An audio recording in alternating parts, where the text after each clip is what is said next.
Hi everyone, thank you for watching the Compass Guide, and it's a pleasure. And as we always say, that please spread the word among your friends and peers.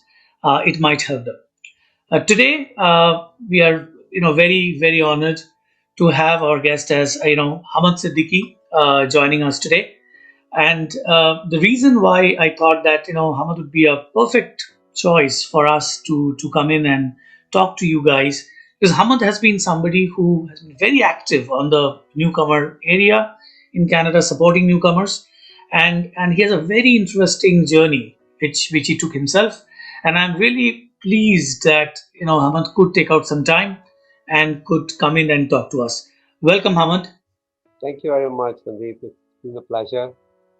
Knowing you is a pleasure, and in this program, yeah, definitely will add a lot of value to the knowledge that newcomers must need. Absolutely, because I think it is such a as we always spoke about it this summer that it's also about this country where giving back is so important, right? And a lot of time it that's something which people do not get it, right? But at the end of it, we some of us have taken that journey ourselves, and that's the reason we feel the need of giving that back. So coming in for today's session, the way I thought, Hamad, that we'll put it in such a way. First, I thought that I'd request you to share your journey with the viewers. Obviously, you have a huge follower in LinkedIn. You're somebody who is doing. You're a famous man from that perspective.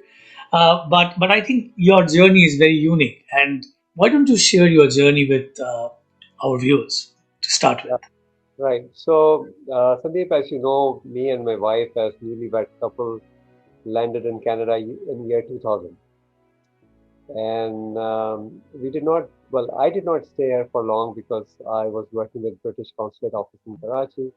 And the plan was that we will keep coming back to Canada because I love Canada. I first came to Canada in 1992, by the way, as a visitor, and I fell in love with this country. And I thought, if I would ever have a chance to live in a country, that would be Canada. My two daughters were born here. So my wife lived here longer than I did, and so was my daughters.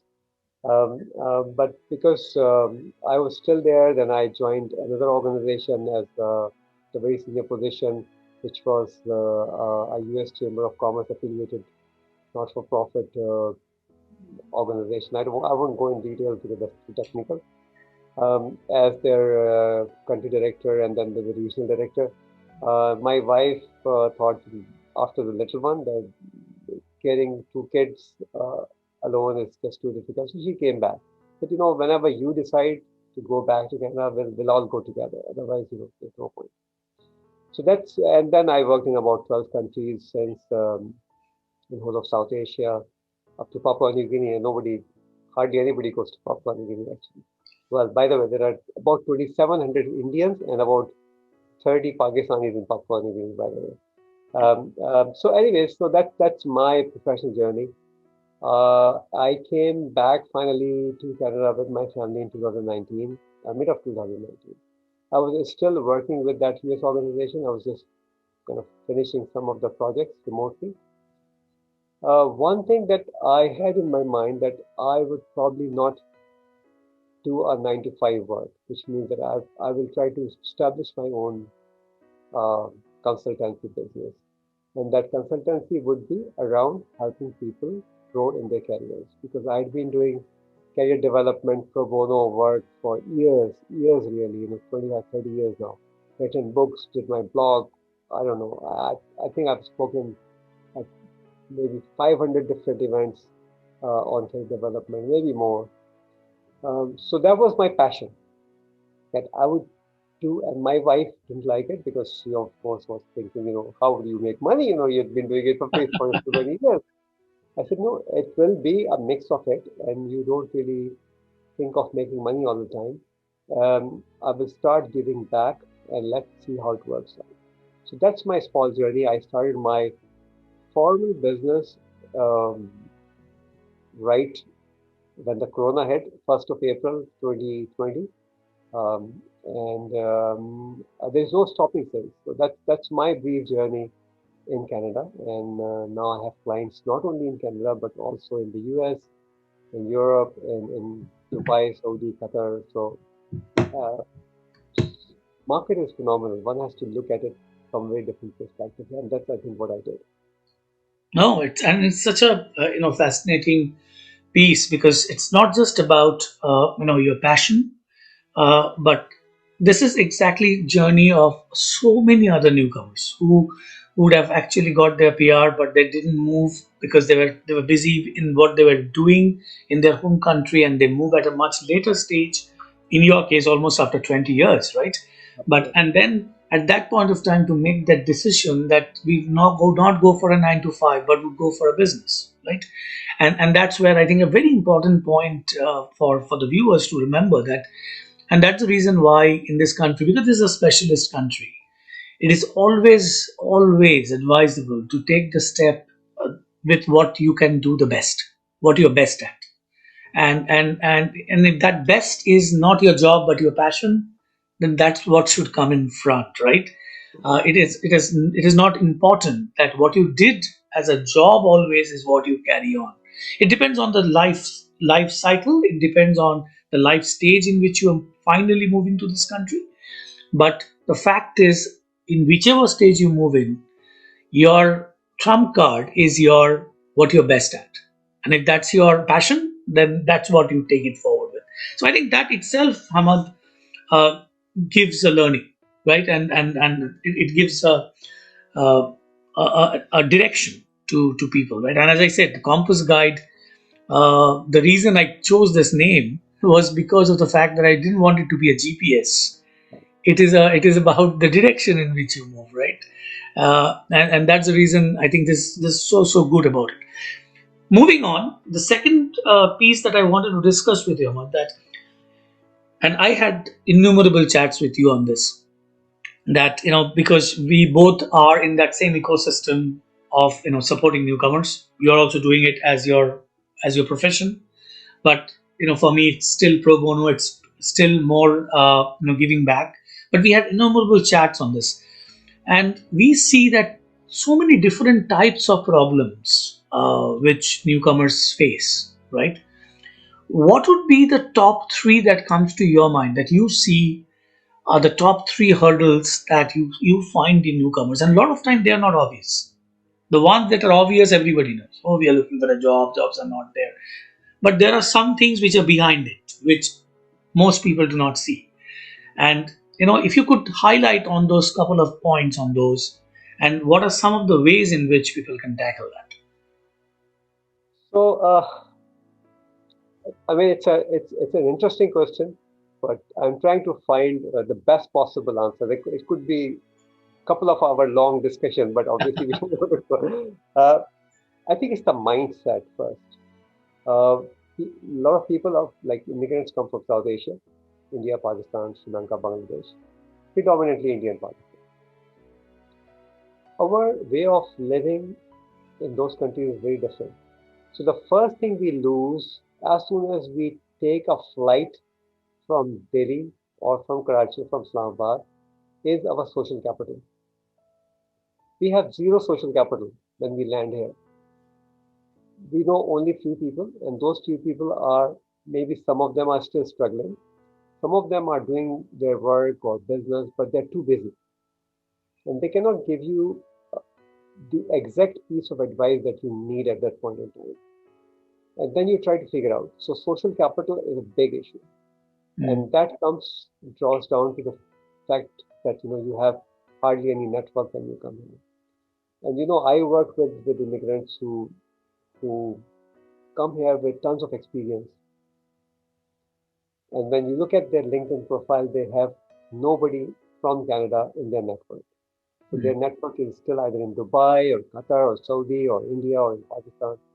And that makes a lot of difference. When you do not know people, you need to build that social capital from zero. That's the fun first thing. So we have to change our mindset.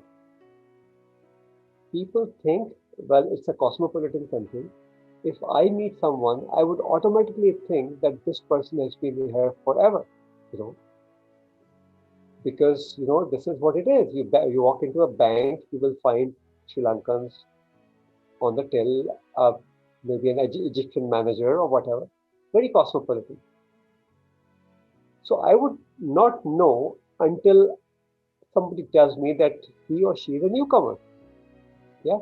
So the fear of seeking also kills us. We don't like to seek help, Mm. whereas nobody would know if you need help or not. Yeah. Yeah. And things are totally different. I mean, lingo is different. Just to give you an example, when we're back in India or Pakistan, a very simple example, our turn signals are called indicators. Yeah. But if you say indicators, nobody would know what you're talking about. So your basic lingo is really, you need to learn that lingo. Extremely important. What do you buy from? Where do you buy things? You always try to seek other people's help. There are other platforms you can go online and check also. So building a social capital, changing your mindset, and looking at what opportunities are out there. So reinventing yourself. People fail to reinvent, and as soon as they fail to reinvent, they fail in their careers. I've seen it many a times in my journey and my living here in patches, and now for the almost 2 years. Anybody who fails to reinvent him or herself in Canada will fail miserably.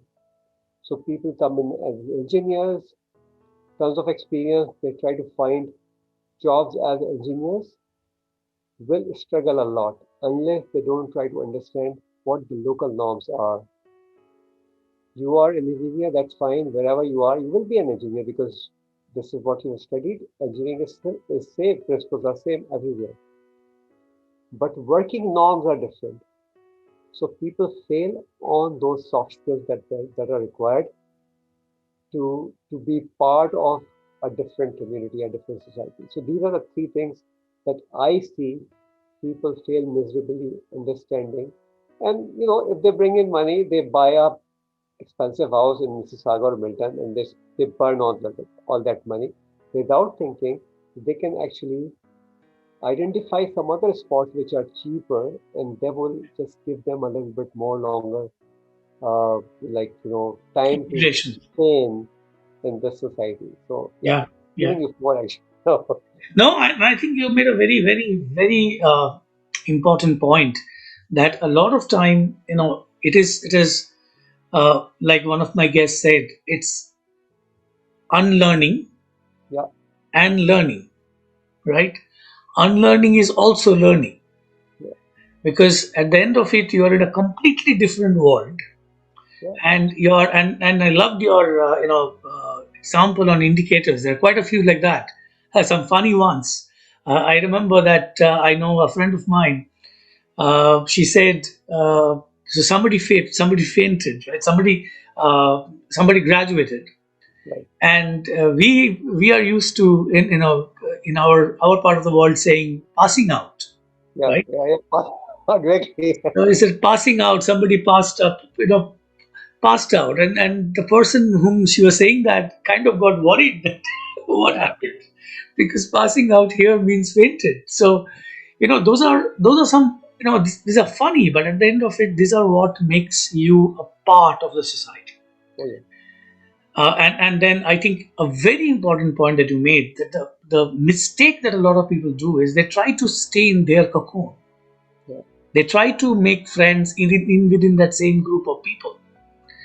And I always tell people, I always give this advice that even if you're going for volunteering, do not go for a volunteering for your South Asian. You do South Asian volunteering, I am not against it.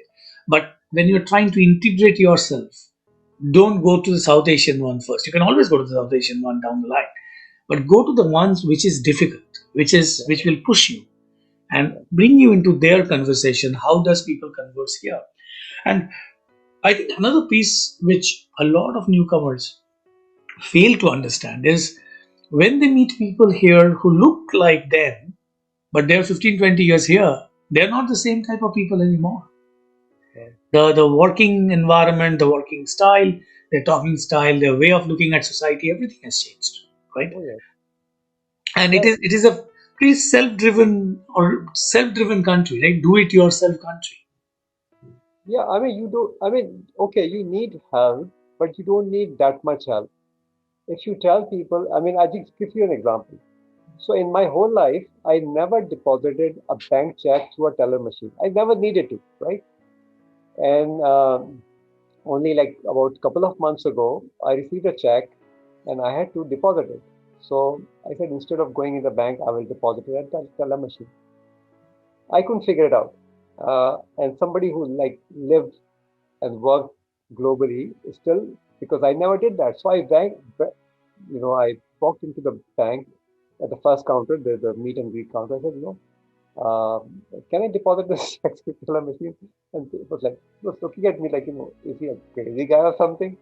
And I said, I am a newcomer. I don't know how to use this machine. I can only withdraw. This is what I've been doing.